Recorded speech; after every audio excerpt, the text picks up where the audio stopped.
हाम्रो थियो सानो ग्याङ पढाइतिर कहिले पनि दिएन ध्यान स्कुल जाने डेली तर लिएन ज्ञान हाम्रो लुक त्यति दामी हाम्रो सर पनि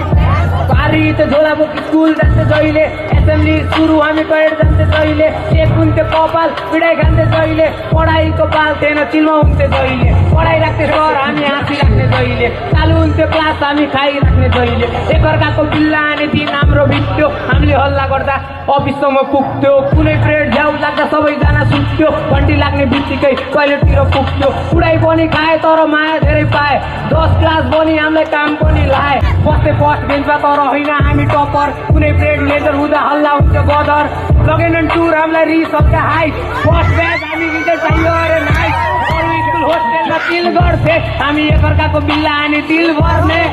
सामाजिक आउँदा फेरि नित्याउँथे डर लाग्थ्यो कतिलाई याद गर्थे नेपाली पिरियड सबैभन्दा बेस्ट लाग्थ्यो